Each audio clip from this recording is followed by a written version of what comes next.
speaking about Rolfsen's conjecture and wild knots that pierce wild disks. So I'm going to show you an example of a non-ambient isotopy from the trefoil to the unknot. In other words, I'm going to continuously untie the trefoil. Okay. Now, what did I just do? This is a continuous family of embeddings of a circle in space that goes from the trefoil to the unknot. And I want to review it again to point out a feature of this, what I would call a non-ambient isotopy. So here again is a picture showing the domain, and you can see that whatever that color is, purple or pink, the pink part of the circle maps to the pink part of the knot. And as you deform the knot, the part of the circle that maps to the knotted part has to get smaller and smaller. And the point is that as you're carrying out this continuous family of embeddings, you have to reparametrize the domain. I'm going to run through it again. So we start here, and then we keep squeezing down the part of the circle that maps to the knot until it all goes away. So I'm going to call that reparametrization of the domain, and it will come up again somewhere in my talk if I get that far. All right, so now I want to define the notion of tame, because it's going to play a role in what comes. So suppose that I have a manifold Q embedded in the interior of a manifold M and a point in, well, that's a typo. It should be a point in Q, not an M. X is an element of Q. That's it. X could be in the interior of Q or in the boundary of Q. And I want to say what it means for Q to be tame at the point X. And it means that there is a neighborhood of that point which can be factored. In the case that the point X is in the interior, the factorization looks like this. It's just a product factorization of Q M-dimensional space. In the case that the point X is in the boundary, I get a picture like that, and the part of that product neighborhood that's occupied by M is just a half space. Okay, so that's what it means to be tame at X. And if that's not satisfied, we say Q is wild at X. And we'll just say the entire submanifold Q is tame if it's tame at each of its points, and otherwise it's wild. Okay, so this definition works for manifolds and submanifolds. There are other ways of defining it for things that aren't manifolds, but we're only going to concern ourselves with manifolds. Okay, and then I want to introduce one more notion. What does it mean for X to be an isolated wild point of Q? Well, it means that X is wild at Q, and there's a neighborhood of the point X in Q where it's tame everywhere else. Okay. Again, stop me, ask me a question if you have a question. Okay. So now we're going to consider a three manifold. What does a knot in the three manifold, well, by that I'm going to mean it could be a tame or wild embedded simple closed curve, embedding of the circle. And a link is simply a finite disjoint union of knots in a three manifold. There are generalizations of this to higher dimensional manifolds, but we're not going to discuss them here. Okay, now I earlier used the term non-ambient isotopy. Now I'm going to just give a formal definition of that. So ambient isotopy means that you can move, so set K is ambiently isotopic to L if you can move it K to L by homeomorphisms of M, the ambient manifold, the manifold that contains K and L.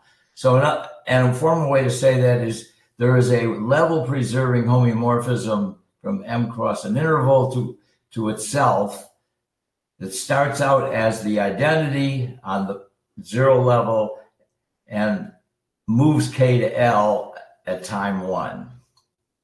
Okay, so the ambient isotopy is a family of homeomorphisms of the containing manifold M. A non-ambient isotopy, which is the kind I was talking about earlier, is just an embedding of one of the sets cross an interval in M cross the interval that is level preserving. That's an important feature. And at time zero, it basically takes K to itself, and at time one, it takes K to L. So it's moving through a family of embeddings, not homeomorphisms of the ambient space. And so this makes a big difference, of course, in knot theory.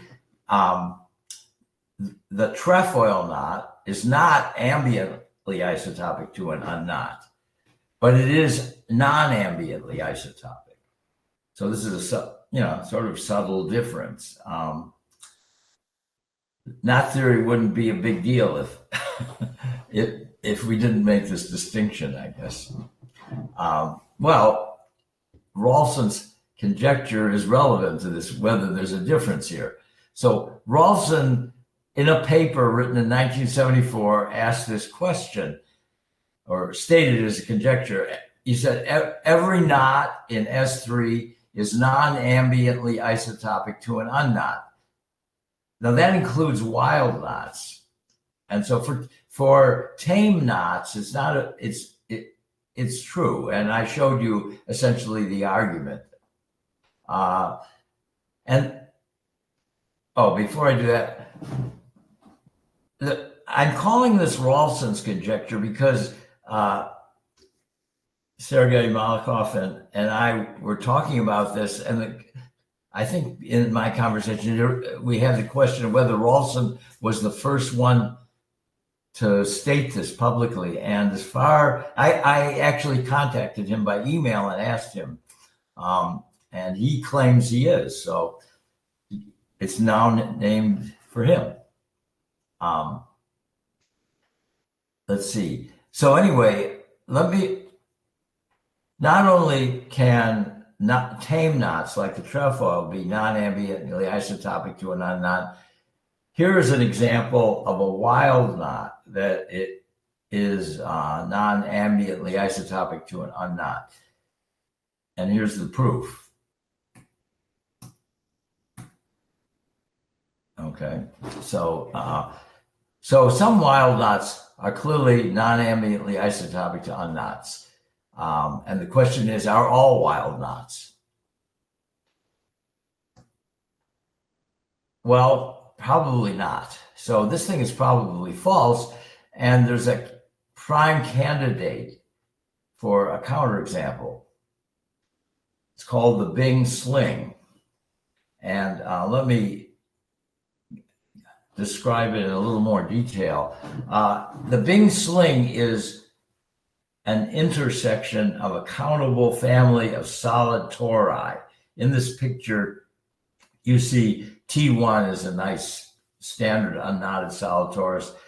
T2 is what you get by thickening the red simple closed curve inside of the solid torus.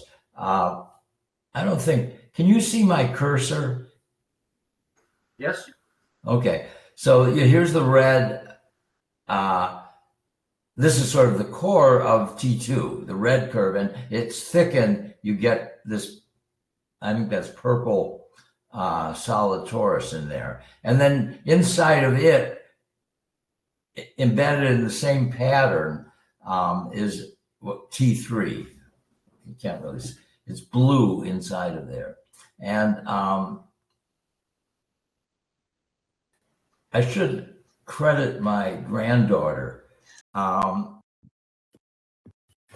me go back. Oh. Rolfsen's conjecture is that every knot, including wild knots, are non-ambiently isotopic to an unknot, and it's unsolved currently. And the main candidate for a counterexample is the Bing sling. The Bing sling is a wild simple closed curve, which is an intersection of solid tori. So these solid tori, which are pictured in my slide, get thinner and thinner fast enough so that their intersection is a simple closed curve. And this was a well-known example. Well, I'll say something about it in a moment. But it's a well-known example from the 1950s. It has the property that it pierces no disk, and I'll come back to that. Now, there are partial results known about Rolfsen's conjecture, not some negative, some positive. So in order to explain one of these, I have to tell you what a thickening is. So suppose you have a wild knot or a wild link in a three manifold. A thickening of it is a compact three manifold neighborhood such that the link includes into the neighborhood as a homotopy equivalence, and each component is either a solid torus or a solid Klein bottle. It's like a regular neighborhood of the link or a tubular neighborhood of the link, except that the link might be wild. And so the best we can hope for is that you get a homotopy equivalence from the inclusion. So we say if a link has a thickening, then we'll say it's thickenable. Now, I want to point out something about the components of a thickening. They are either solid tori or solid Klein bottles, and as such, you can think of them as mapping tori, where you take a disk across an interval and glue one end to the other by a homeomorphism.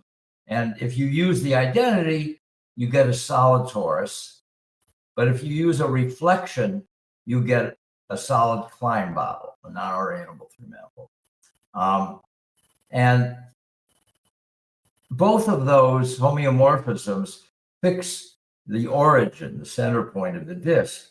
And so because of that, when you do the identification of one end to the other, if you look at the origin cross an interval, it becomes a simple closed curve. So there, in a solid torus, you have such a simple closed curve, and in a solid Klein bottle, and we're going to call such simple closed curves cores.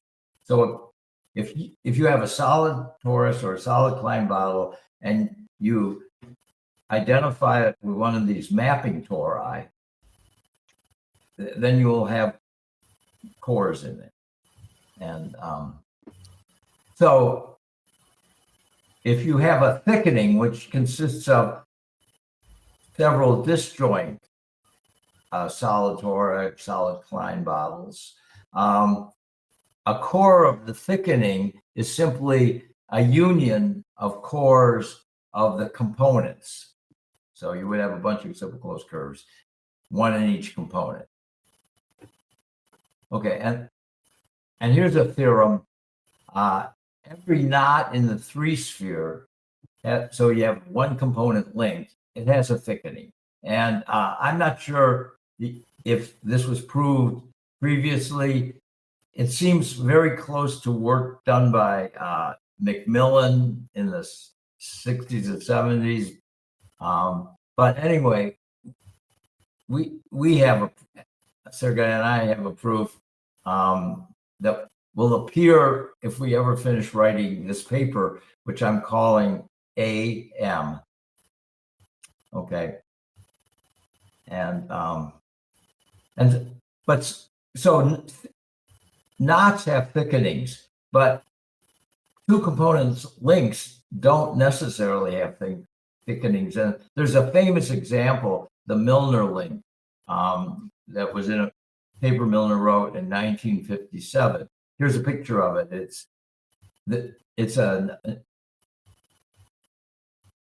It has two components, which Milner called L1 and L2, and L1 is wild, and L2 is tame, and you can't put them in disjoint solid tori.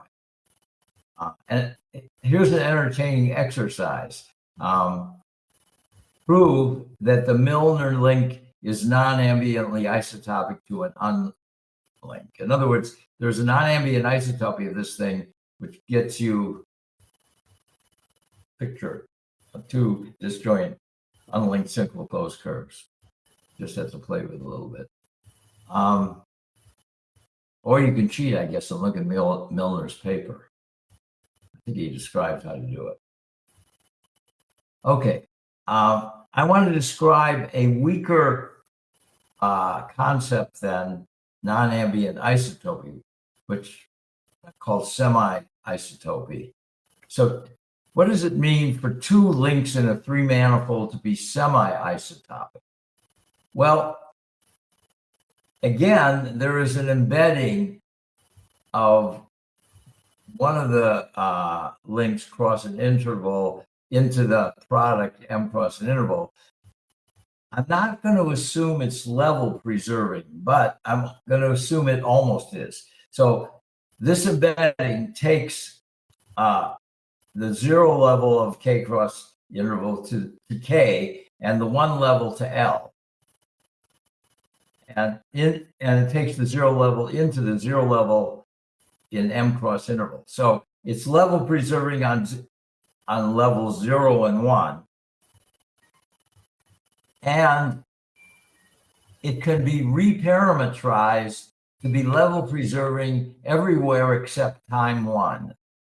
So there's a homeomorphism of K cross half open to the image of the embedding that is level preserving. But you can't extend that reparameterization to the level 1. So this is the way to think about what is going on in this is that this embedding E is spinning things around in the level in a way that there is a homeomorphism of the whole image to an annulus or to the link cross interval, but it's spinning faster and faster as you get close to the one level, and so you can't extend the level preserving reparameterization to time 1. And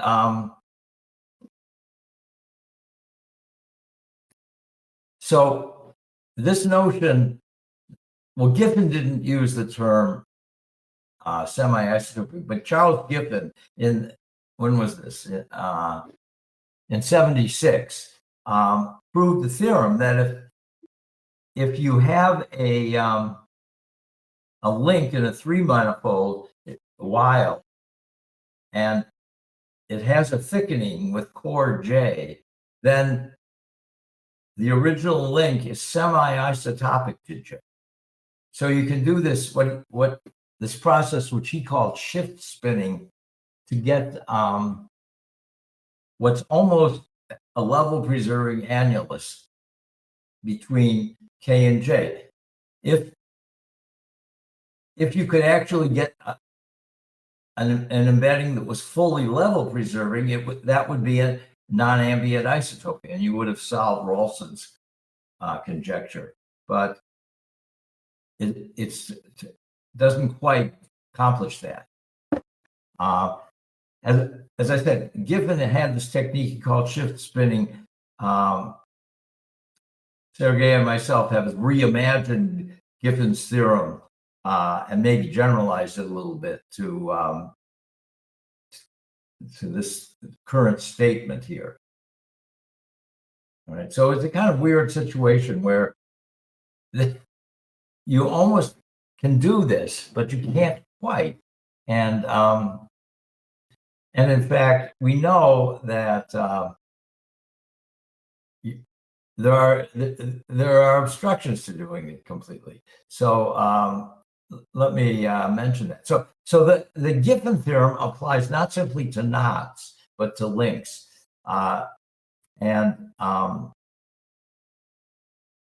Whereas Rolfsen's conjecture only applies to knots, one component links. So and Rolfsen's conjecture, in fact, is false for two component links. So there's what Giffen had proved can't be improved upon in the sense that you can make the thing totally level preserving. And these counterexamples are due to Sergei. And he's the expert, but I'm going to state what I think he said he's proved. There is a two-component link in S3 that is not non-ambient in the isotopic to a tame link. So you couldn't possibly hope to isotope it to the core of thickening. And also, in particular, you can take a link that looks like this. It's one component is the big sling, and the other component is anything that links it. And in particular, that's not K ambiently isotopic to a tame link. So for that very nice link with an obvious thickening, you're not going to be able to extend Giffen's theorem to get an actual isotopy. Does that agree, Sergei? Can you hear me? Is that? Well,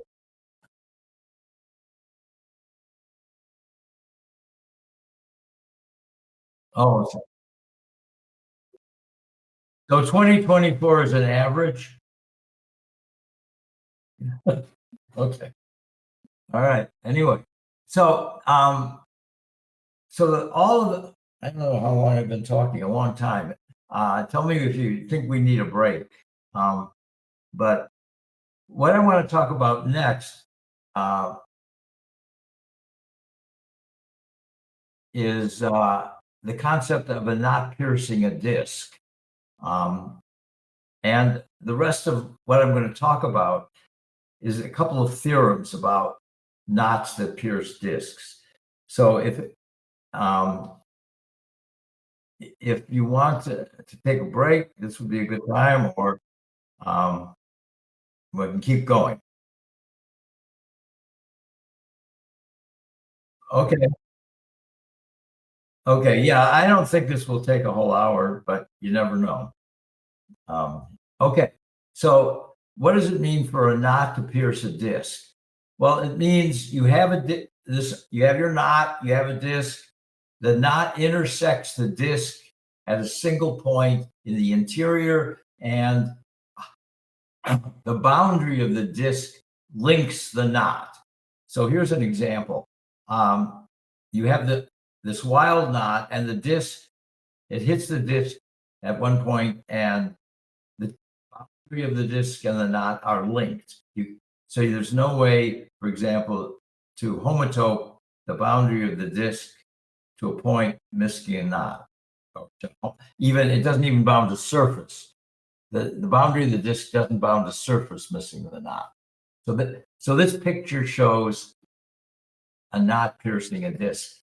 This picture shows a knot that doesn't pierce that disk. Okay, because it can be homotoped off the disk basically by a small move. Okay, so now the concept, what Bing was aware of this concept, and he constructed the Bing sling specifically to come up with an example of a wild knot that does not pierce a disk.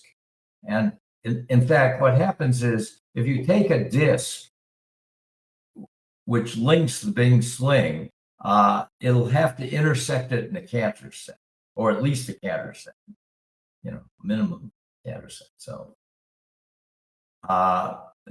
we have this example, and this thing turns out to be a potential counterexample to the Rolfsen conjecture. Now, there's a folk theorem, which is that any knot in S3 that pierces a tame disk is non-ambiently isotopic to an unknot. So if it pierces a tame disk, you can move it to an unknot, and you already know the proof. Here it is. That disk, it was tame, and we exploited the fact that it was tame in carrying out these moves. Okay, so now here is a new theorem which turns out not to be, at least not to be so easily obtained as the folk theorem. That if a knot pierces a wild disk, it is also non-ambiently isotopic to an unknot. So what I'm going to talk about now is two more things. I'm going to talk about the proof of this, and I'm also going to show that this theorem actually has content, that there is a wild knot that pierces a wild disk, but pierces no tame disk. So that's the rest of my talk will just be discussing those two things, the proof of this and then this example. So the thing about the proof of this will appear in this not as yet completed paper. So the proof of this has the property that to prove it, I used almost everything I knew about taming and decomposition space theory.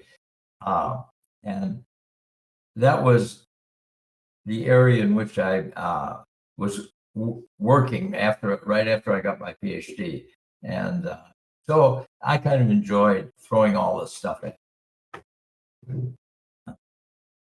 So here is, I've tried to do a schematic picture of the proof. So here's the situation in this picture. The J is say a wild knot, and it pierces a wild disk D. All this is shown one dimension, or the disk is shown schematically one dimension down. It pierces the wild disk at a point P. Okay, well, I want to non-ambiently isotope J to an unknot. I know I can do that if the disk is tame. I showed you those pictures, but how do I do it when the disk is wild? Well, the first step is to apply a theorem of Bing, which says you can approximate embeddings of the disk mod the point P by tame embedding. So I can just jiggle D, perturb D to make, without moving P, to make it tame everywhere. So it has a nice collared neighborhood. And then I'm going to do sort of something that seems like cheating. I'm going to slice S3 open along that disk that's tame everywhere except possibly at P. Yeah, yeah,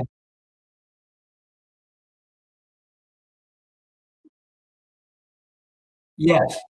Yeah, I can approximate D by smaller and smaller, an embedding that gets, which approaches D as you get near the point P. So I can move D slightly without changing its intersection with J.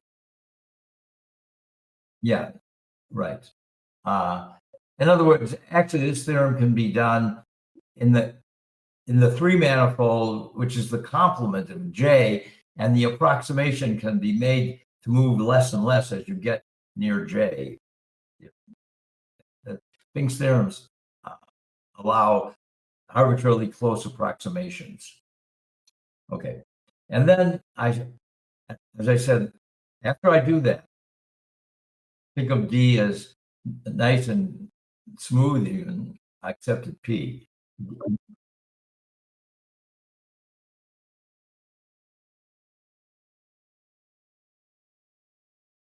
No,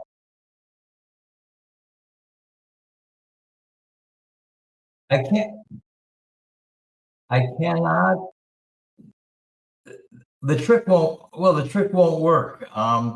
There's the problem is, if I go back to that trick, you sort of inflate D, right? Let me go back there. Oops, sorry. When you do that first move, you're sort of pushing D around. Well, first of all, if you do it very just a little bit, the two copies of D might intersect themselves. They're sort of tangled up in wildly, even though I'm going to show you an example later of where this would happen. You can't, if the disks are wild at that point P, if you push them apart slightly, they're not going to be disjoint. They're going to be tangled up. Think about doing this, say, with an Alexander horn sphere or something. That's not a fair example, but I'll show you an example with one wild point where you can't just do this.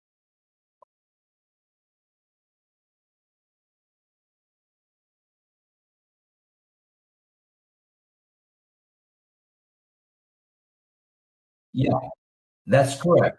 That's correct. But it may,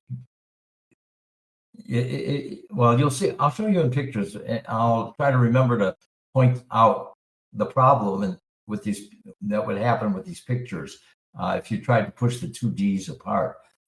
Okay. Okay. So we're going to create an abstract space by slicing open S3 along D. And then this space will have what you might call two boundaries, except it's not obviously a manifold. It may not be a manifold at P, where P, you get 2 points, P plus and P minus. And this thing is a three manifold with boundary, possibly except at those points. In fact, right, it may not have collar neighborhoods near those points. Okay, so now what I want to do is I've taken D and sort of doubled it, and I'm going to fill in a 3-ball like that. I will expand each point of D, except in the interior of D, to an arc. And I'll get the points on the boundary of D, that simple closed curve, don't get it inflated, but the interior points are expanded to arcs. And I will call the arc that X becomes A sub X. So the point P becomes an arc, A sub P. And I will then attach this free ball that I've obtained by inflating D to X in the sort of in the obvious way. I'll get a picture like this.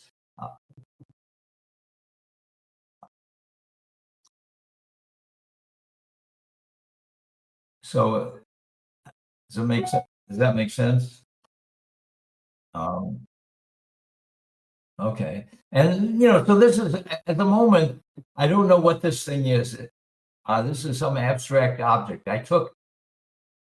I sliced open the 3-sphere along the disk, and then I plugged in a 3-ball. And this thing is a 3-manifold, except possibly at these 2 points. But I claim it is a 3-manifold. And I know this because somebody proved it. Here's the fact that one needs to know. It is that suppose you have a 2-manifold in a 3-manifold. It's a closed, wildly embedded subset, a connected 3-manifold, and it separates into 2 pieces.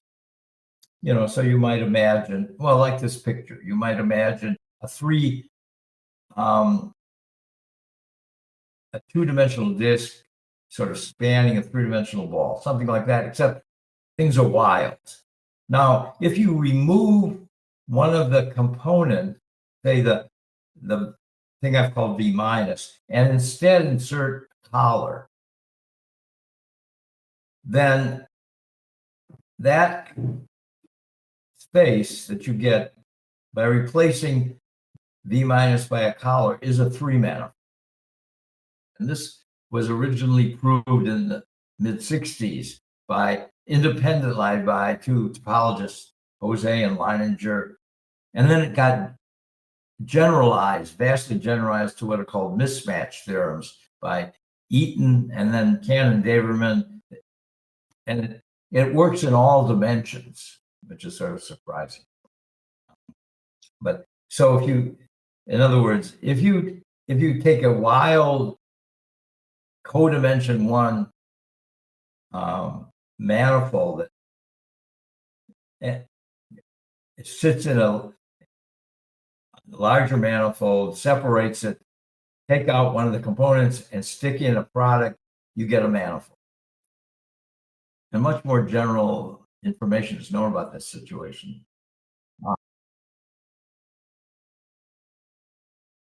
The Alexander Horn sphere is already it's got a collar on one side. You know, the Alexander Horn sphere is really, you take a ball and you run these feelers out from it. So the complement of the ball becomes, it's no longer a ball. One side's already a ball, so it's already got a collar on it. So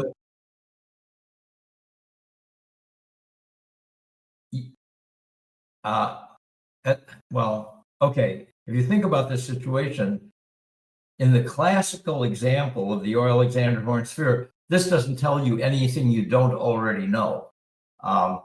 One side is already a collar, and the other side, one side, that side's a ball. So if you attach a collar to a ball, you automatically get a larger ball.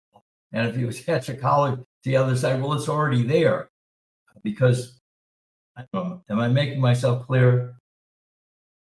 In other words, there's nothing that this tells you about the classic Alexander Horn sphere that you don't already know.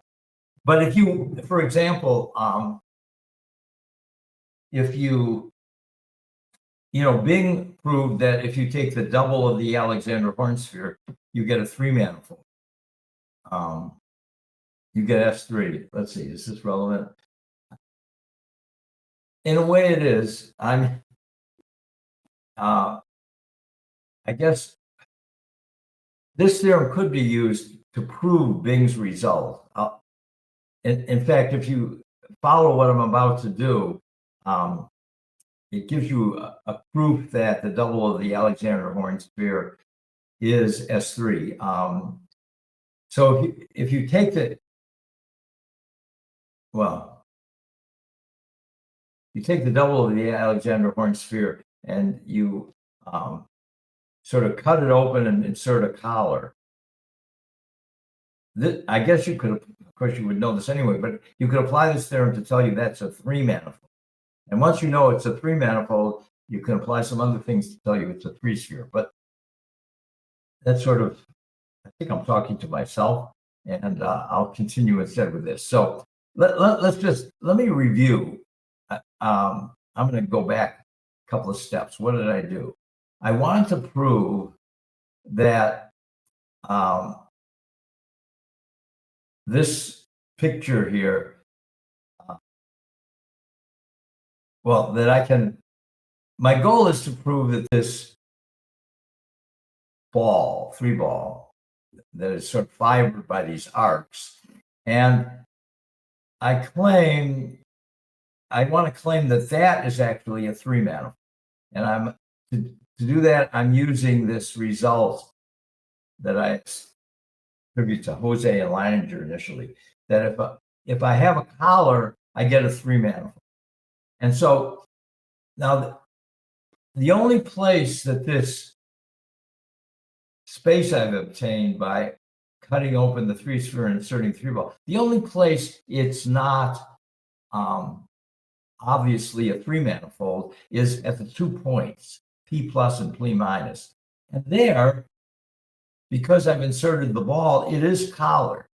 So it satisfies the conditions of this result.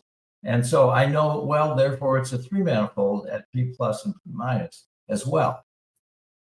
Okay, so in other words, this picture over here, you can see my cursor, upper right corner, this is a 3-manifold, even though the disk was potentially wild at the 2 points. And now what I want to do is I want to consider the quotient map that I get by modding out those arcs. The quotient map is pi. So that gets me back to the original 3-sphere. So I consider that quotient map. It's just taking points, single points, or everywhere except on the 3-ball B, and though there it's identifying arcs to points. That is what we call a cell-like map, and because of what I've just argued, both the domain and the range are 3-manifold. And so I know by this classic theorem of Armantrout and Siebenmann that this is what's called a near homeomorphism. It can be this map can be approximated arbitrarily closely by homeomorphisms. And furthermore, well, I should say that Armantrout proved this in dimension 3. Siebenmann proved it a little later in all dimensions using what was known as the torus trick, sort of pioneered by Kirby. Anyway, that was an important result back in the early 70s. And furthermore, it's known that such maps, such near homeomorphisms, can be achieved by what's called pseudoisotopy, another form of isotopy, where a pseudoisotopy is a homotopy that is a homeomorphism except, well, in this case, times 0. So in other words, as you approach 0, it's a continuous family of homeomorphisms that ends up being a cell-like map. And so all such maps, these near homeomorphisms, can be achieved by pseudoisotopy. So, as I said, I have this projection map pi. It's a cell-like map, hence a near homeomorphism, and hence can be achieved by pseudoisotopy. Okay, we're almost done. Although that was a result of Edwards and Kirby again in the early 70s. Now to make, okay, so what I want to do now is I have this pseudo-isotopy, which through a family of homeomorphisms achieves this cell-like map, this projection map. And so I now want to use that to obtain a non-ambient isotopy from my original knot, J, to a nicer knot. Okay, so here's how it's going to work. I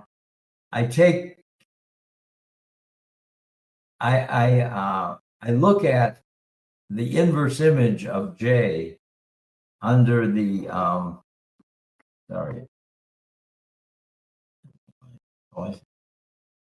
okay, I look at the inverse image of J under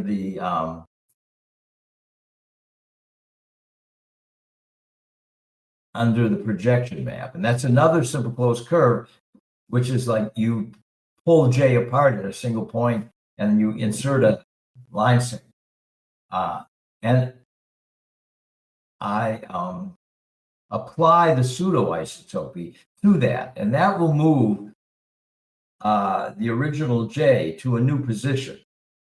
Okay, so in other words, I pull back J and then apply the pseudo-isotopy, and that has to, and that will move it to a new position. And here's where you remember at the very beginning of the talk, I talked about reparameterization. Well, you've got to reparameterize, otherwise, well, to make sense of this. But in any case, what that gives me is a non-ambient isotopy from the original curve to a curve with this straight arc in it, or something that amounts to a straight arc. And so I managed to flatten a part of J by non-ambient isotopy. There's a non-ambient isotopy from J to something with a flat arc in it. And yeah, that's what I'm saying. And the point is this: if I look back in the domain picture, J pierces a tame disk. I mean, in that ball is a product. And if I take like the 1/2 level, there's a tame disk in there. And so I managed to pseudo-isotope my original knot to one that pierces a disk. Well, if it pierces a tame disk, I should say, because that disk that I've called E is nice and collared in there. And then you can, well, we know that if the curve pierces a tame disk, I can non-ambiently isotopic to an unknot. So the thing that, and therefore I have a non-ambient isotopy from my original curve to an unknot going through this intermediate curve that pierces a tame disk. I guess that's the proof. And I seem to have used everything I can think of from the 1970s. Any questions? Should I review it again, or?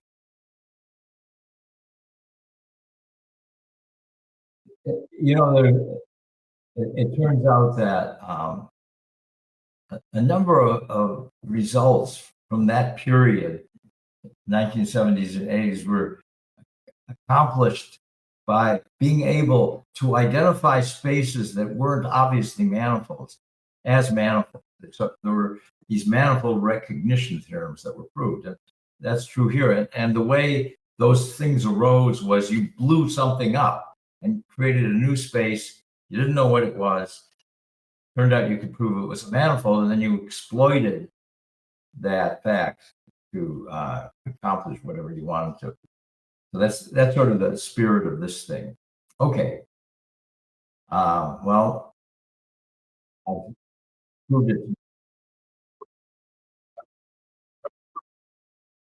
Okay, thank you. Yeah, I liked it. Okay, now, how do I know this theorem has any content? Well, in order for it to have content, I have to know there is a wild dot that will pierce a wild disk, but pierce no tame disk. Then I could apply the theorem I just proved to show that that thing was non-ambiently isotopic to an unknown. Well, so that's the rest of the talk. I'm going to try to describe this example to you and prove that it has these properties. It's going to be obvious that it pierces a wild disk, but it's not that easy. I struggled for a while to prove that it doesn't pierce a tame disk, and so I was happy to finally achieve that. Anyway, here we go. Or any other questions? Okay, so again, this will appear in this paper we're writing. All right, so here's a picture of what's called a Fox-Artin arc. It's wild, it's tame everywhere except at the point P, but it's wild at P. And the reason it's wild at P is there's a little loop near P that can't be contracted to a point near P in the complement of the arc. You know, if you had a tame arc, you could take a loop like that and just slip it over the end and contract it. But this loop is entangled with the arc and you can't get it off. So this is kind of one of the earliest explicit examples of a wild arc, 1948. Now what I want to do is thicken this arc to a tapered 3-ball such that the point P is in the boundary of the 3-ball and the rest of the arc is in the interior. So this is the example I was suggesting earlier when Sergey asked me this. If you try to push this thing off itself, the boundary of the 3-ball, say the 2-sphere, it's going to hit itself. Well, you can push it to the inside, but you can't push it to the outside. And so, in other words, C is a 3-ball, so it's nice on the inside, but it's wild to the outside. As I said, it tangles that loop L. Okay, and yeah, so the 2-sphere, which is the boundary of this 3-ball, is wild because again, you can't get that loop off of it.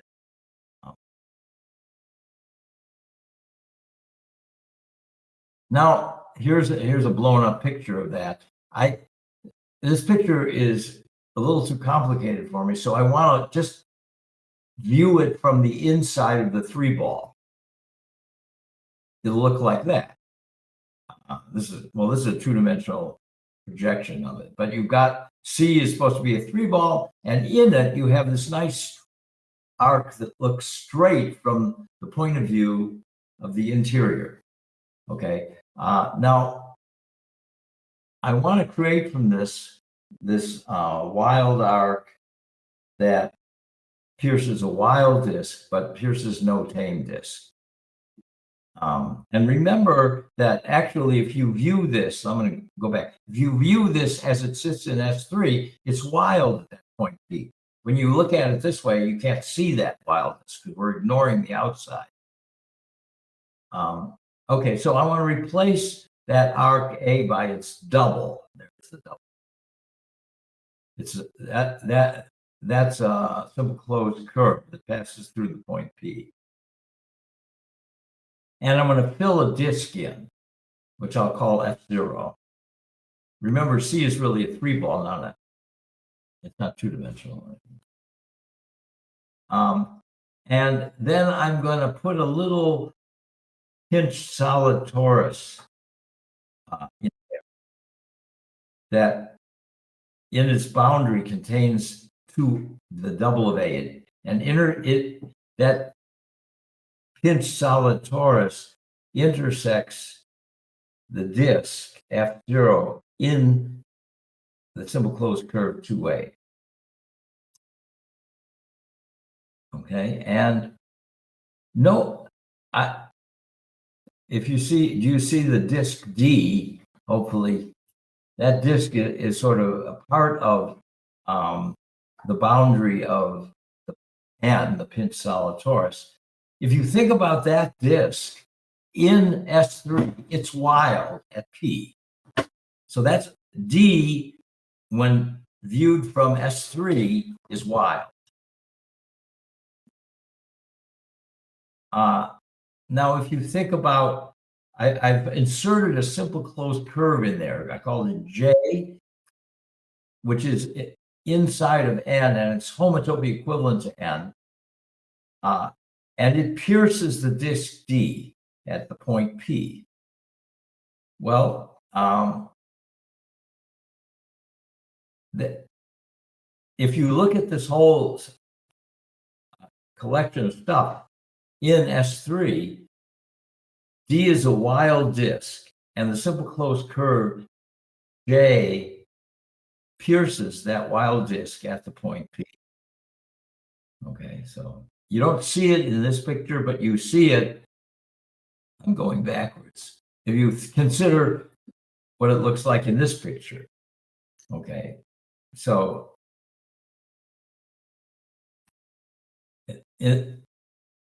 that D is wild and J is piercing it. So now J isn't my example. That particular J is not my example. I need something that pierces no tame disk. Now, J pierces tame disks away from at any point other than P, but I need something really messed up to have the property that pierces no tame disk. So what do I do? Well, I take the Bing sling and I look at the universal cover of that of the outer solid torus T1, and I get something like that. And inside of, so the universal cover I've called T1 tilde, and of course in it is T2 tilde, and ultimately in it is the lift of the Bing sling, which is inside of there.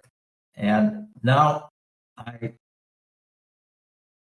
consider a homeomorphism from that universal cover, T1 tilde, to N minus the point P. So in other words, N is the pinched solid torus. If I remove P, I get something that's homeomorphic to T1 tilde. That's a disk cross a real line. So there's a homeomorphism G, and then in T1 tilde, in here is the Bing sling. I just let G embed it in there like so, and I throw in the point P, and that is my example. Okay, so claim is that this curve, well, this curve clearly pierces D, which is wild, and it pierces no tame disk. Okay, so I have to prove that that curve pierces no tame disk.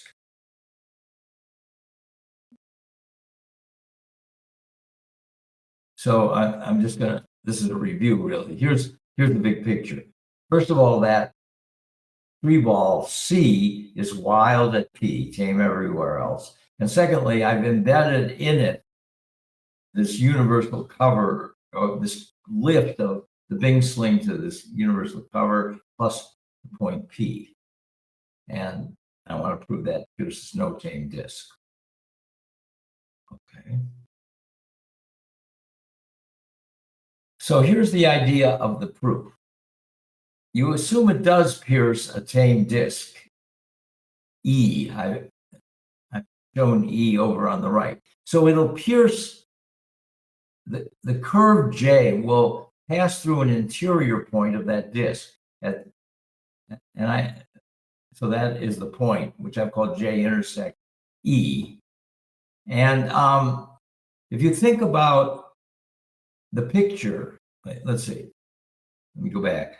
If you think about the picture, that curve J consists of the sort of thing that looks like the Bing sling and the point P. Well, the Bing sling pierces no disk anywhere. So that point where J pierces the disk can't be anywhere but the point P. So because the part of J other than the point P looks like the Bing sling. And so I can conclude that that point is really P.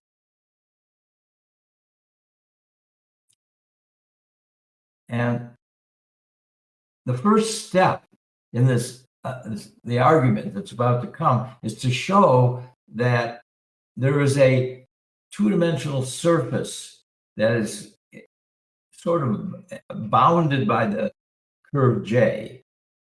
Not bounded in the traditional sense, but it's the topological frontier. So the curve J is the topological frontier of a surface that intersects this disk in an arc that looks like the one shown there. So that's the first step, is to come up with that arc. I have to, let's see. Yeah, here's what I was saying. That thing is the component of an intersection of a surface, which I've yet to construct, that is bounded by J. Okay, so, and then the arc Z will be tame because it lies in a tame disk. And so I will have found a tame disk. I will have found a tame arc in E that lies in a tame disk, and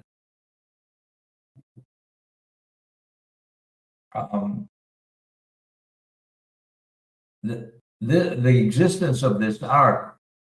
Well, I should have said. Did I say it? Yeah. This arc is in the three ball C. So there is a tame arc in the three ball C and in the disk that runs from some point to the point P. Okay, so C is wild at P and Z is tame. That's going to contradict a proposition. The proposition says, if I got a three ball that's tame everywhere except at the point P, possibly tame there, but I don't know. And if I have a tame arc that lies in the interior of C except for the point P, then the three ball will be tame at P as well. So this is saying another way of saying this is that if I have a three ball that is tame everywhere except a point P, if it's wild at P, you can't approach P by a tame arc from the interior of the three ball. So in other words, Z being tame makes the three ball tame at P. Okay. And if I can prove these two steps, I'll be done. Because on the one hand, I find this tame arc Z in C and approaching P. And on the other hand, I have this proposition that says, if that happens, the three ball is tame at P, but we know it's not. It was initially constructed to be wild at P. Okay, yeah, I'm going to sketch the proof of this. Okay, so first of all, I want to show how to find this arc Z that's in E and in the 3-ball, and contains the point P, and the rest of it is in the interior of C. So, okay, so remember this picture. 2A, that simple closed curve 2A, bounds a disk F0. Now, if I look in the this T1, which is the universal cover of the original solid torus defining the Bing sling, if I look at it at 2 successive levels, remember it's these nested solid tori lift to these nested or disk cross real line. So in this picture, I'm looking in T1 tilde at 2 nested solid or disk cross real lines. So, and what I find is there are in TI tilde, in the boundary of TI tilde, there's an embedded line, and in the boundary of TI plus 1 tilde, there's an embedded line. I've shown those in red. You can't really tell the difference between the red line and the S1 cross real line that it sits in the boundary of. But anyway, the point is that I can find in that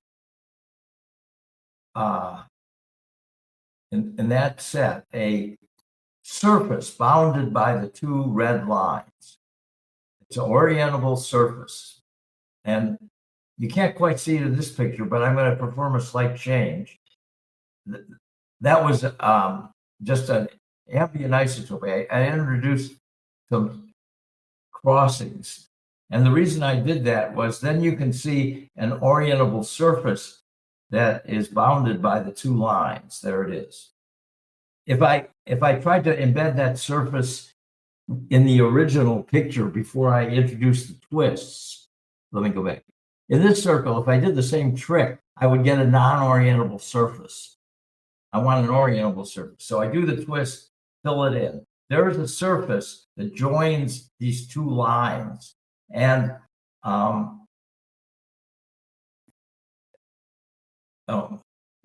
that's a technical point. But what's going on now is that I have this original disk F0, and then I have these infinite genus orientable surfaces inside of that pink pinched torus. I join them all together, and I get a surface that it's an infinite genus orientable surface bounded, in a sense, by the curve J, in the sense that J is the closure of that surface minus the surface. Okay, so the point is, if you have an orientable surface like that, you can use it to calculate linking numbers, intersection numbers. So that's where I'm going ultimately. But what I've found is that this wild curve, in a sense, bounds an infinite genus non-orientable surface. And I now take that surface. That surface is in C. Everything is taking place in C. And I make it transverse to the disk E without moving P. I can do that. And when if you have 2 surfaces that meet transversely, their intersection is going to be, well, in this case, 1 manifold. So there's 4 types of curves you can get. Remember, P is a limit point of the surface, and P lies in the disk. So I'm going to do this, make things transverse in the complement of P without, moving stuff very, very much near P. And I'll get 4 types of intersection. Okay, the surface F has to intersect E in this 4 types of curves. Type 1 is simple closed curves in the interior. Type 2 are arcs spanning the boundary of E. Type 3 are basically arcs or lines that start and end at P. And type 3 are arcs that go from the boundary to the to P. And type 4 is a line that starts out at P and then comes back to P. Yeah.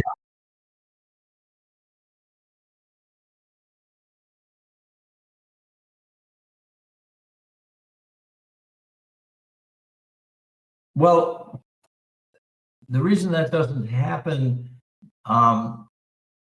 is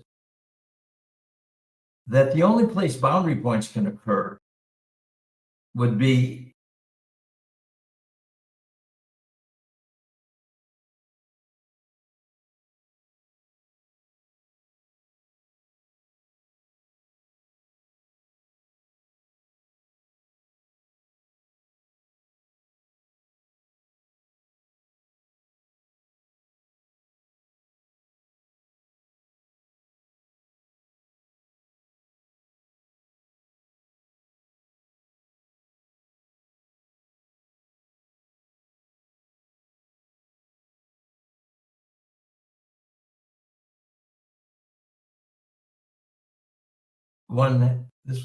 let's see, okay.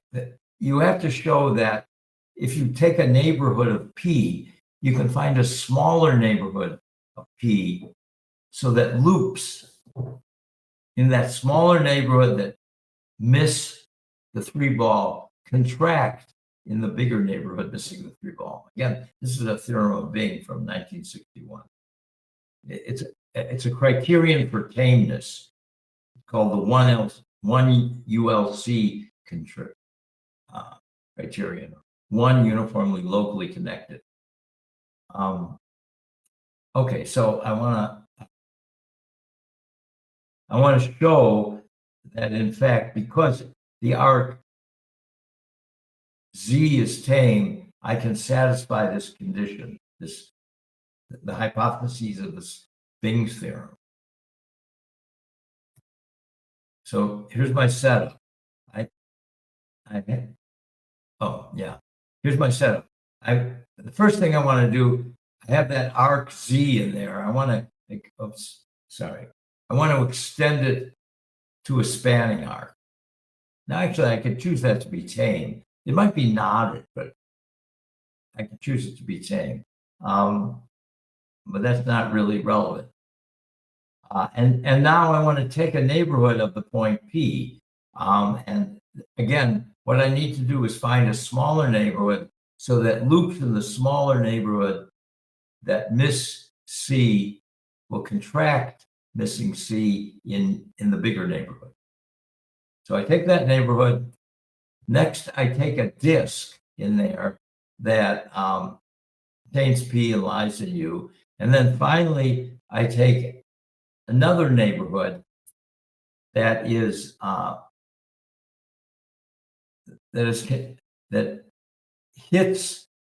C, the boundary of C inside of the disk D, and has the property that that if I remove the arc A, I get a simply connected set. Well, this is using the fact that A is tame. A is tame. It has nice neighborhood. Points of A have nice neighborhoods. I have a boundary point of A. I can find a nice neighborhood like that. Okay, well, the point, and now I want to show the Bing theorem is satisfied. So I want to show that if I have a loop, let's see. Oh, yeah. Okay. What I have to note is that using that lemma I proved, I have a retraction of the ball C minus the arc A onto the boundary of C minus, the 2 points, and then I can retract further onto D minus the point P. So I get a retraction of C minus the arc onto D minus the point P. I'm going to use that in the proof. And I need to consider a loop, which I represent by 2 points, a loop in V minus C. And I have to satisfy Bing's theorem, I have to contract that loop missing C in U. And so what do? I've chosen V so that I can contract that loop in V missing A. Let's see, so there it is. That delta is a disk, a singular disk bounded by the loop L that misses A and lies in V. That was how I chose V. Now, the next step is to use the retraction. I can retract the parts of that disk that go inside the 3-ball onto into the what do I call it? D, the disk D. So I get something like that. Okay, and then finally I know that because the 3-ball is tame, except possibly at P, it has an exterior collar that maybe tapers to a point at P. So there's a little collar on exterior of C minus P. And I push that disk that I've just created, delta prime, I push it off of C using that collar. And that finishes the proof because I've shown I can contract that loop in U missing C. So I know that C must be tame at the point P. That's the end of it. I've proved that my example pierces no tame disk. More detail than is necessary. Okay, I did have a little more to say about why this phenomenon is a purely three-dimensional thing. There's no comparable statement in dimensions 4 and above, but I can either end here or continue on.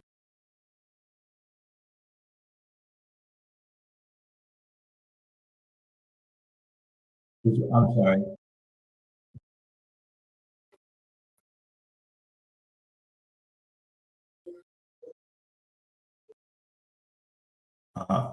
Well, I can, as I said, I could take a little break and talk a little bit about it. It's up to you. Yeah. 15, fine, yeah. I'm going to go grab some food.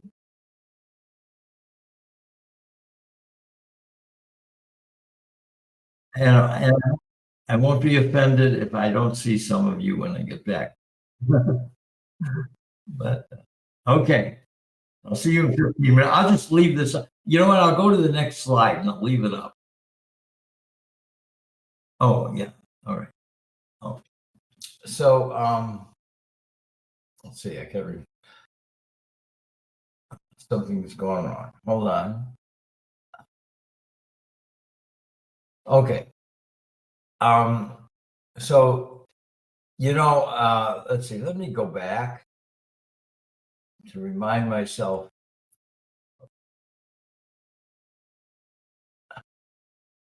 I'm sorry, let's see.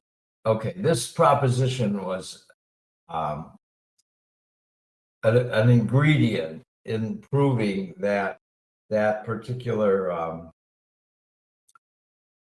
example, that the curve the curve that I constructed pierced no tame disk.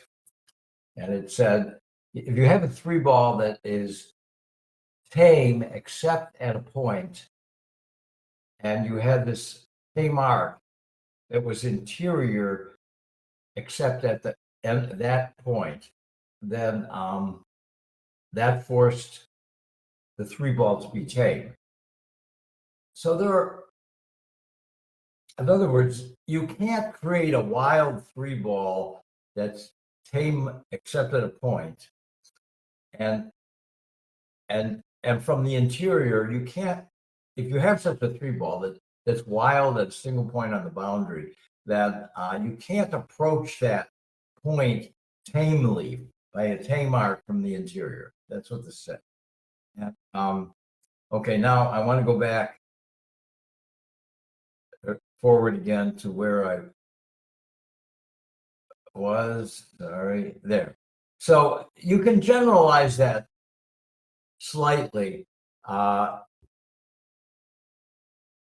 So if you have this situation, suppose you have a three ball and a point on the boundary, and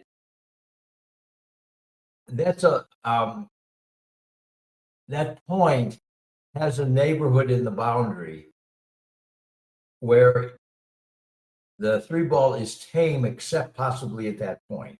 So the situation is pictured here. There's a neighborhood V such that the three ball is tame at all the points of V except possibly P. So P, if it's wild there, it's an isolated wild point. Okay. Well, what this proposition says is, again, if you can approach that point from the interior by a tame arc, then the ball is tame at P. So it's a like generalization. In other words, if the three ball has a potentially isolated wild point, then you can't approach that wild point from the interior of the three ball by a tame arc.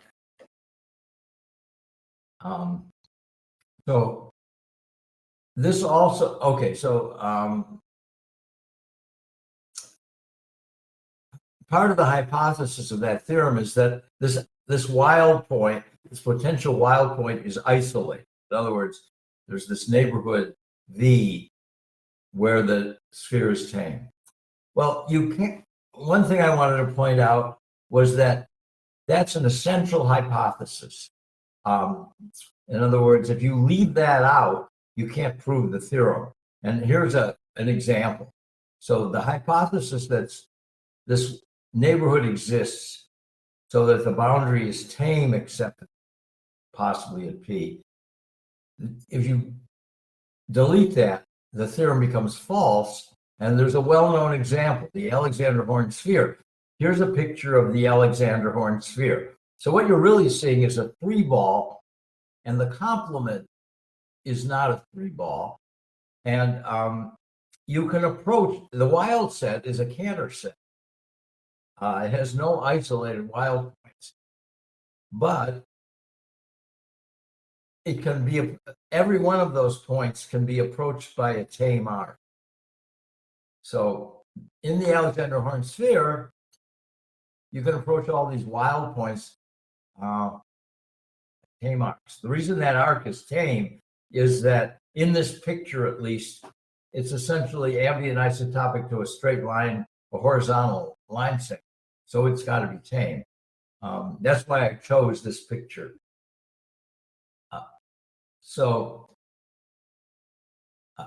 If you're in the three-dimensional situation, that proposition only applies to isolated wild points. Second thing is that proposition doesn't have any higher dimensional analogs. So here's a couple of facts about wildness in higher dimensions. First of all, you know, if you, going back, if you were trying to approach a point on the boundary of a wild ball, wildly embedded ball by an arc, you could always make that arc tame everywhere except at that endpoint, just by jiggling it a little bit. You make it PL. So it'd be tame everywhere except possibly at the endpoint. Well, that can't happen in higher dimensions. In higher dimensions, arcs can't have isolated wild points. If they do, they're really tame there. So, and the proof of that, I don't know, it's an elementary argument. So I don't know who it's due to, but basically, yeah, I can't summarize it, but it doesn't involve any high-tech methods. And the other fact is that in higher dimensions, balls can't have isolated wild points. That was a theorem of Kirby from early on, 68. So isolated wild points, either for arcs or spheres or balls, that's strictly a three-dimensional phenomenon. It doesn't happen in higher dimensions. And so consequences, if you're in higher dimensions, I forgot to, yeah, for n greater than 4, every point in the boundary of a wild ball can be approached from the interior by a tame arc. And the argument is approach that point by a potentially wild arc, and then make the arc PL on the interior by just perturbing it to something that's PL except possibly at the endpoint. But then that fact 1 tells you that thing is tame.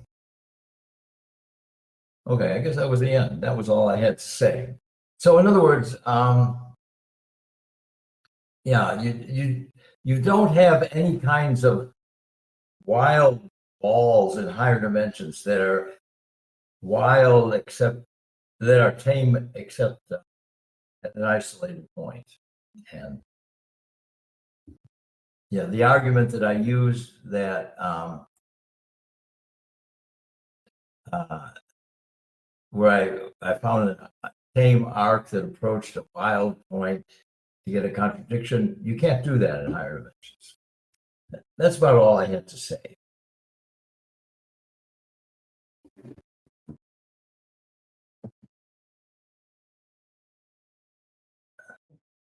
Any questions?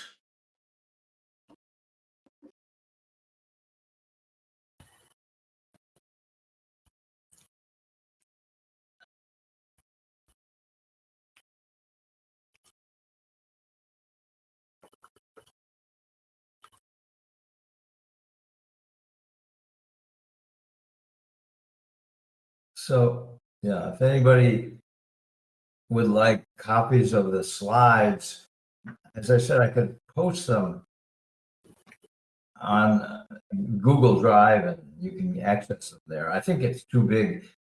The file is too big for email. Yeah, as I know. that would be great, Rick. If you give me a link, I will post them to the webpage of the talk. Okay. So I think I tried to record everything. It's a little bit difficult with this Yandex Telemost. So I think maybe 3 or 5 minutes did not record. Probably the proof of the lemma about retraction. I'm not sure if it is recorded. Oh. So slides would be very helpful, I think. Okay. Yeah, they give the idea. And also, I think in the thing I typed up and sent to you, that argument is in there as well. Uh-huh. So everything, you know, everything that Well, yes, all this information I think is basically in that Word file I sent or whatever. Yeah. Well, thank you very much. It Well, was thank you for giving me the opportunity. very, very nice talk. You explained it very well. Everything was clear. Thank you. Good. Well, keep me posted. Yeah. So Yeah. I'm not sure. I'm not sure when I can get to our paper. Maybe in a week. I still have some Okay. duties. You know, I'm not in a huge hurry, but yeah, I've got other things going on too. So, but yeah, whenever. I'll try to get back and tech some of it as well. Put it in the tech file. Yeah. That's great. All right. Thanks. Well, thank you very much. If there You're are no welcome. other questions, let's No. finish. Or if Okay. if anyone wants to discuss anything else, you're welcome. It was very interesting. Thank you. You're welcome. If you have any questions, contact me.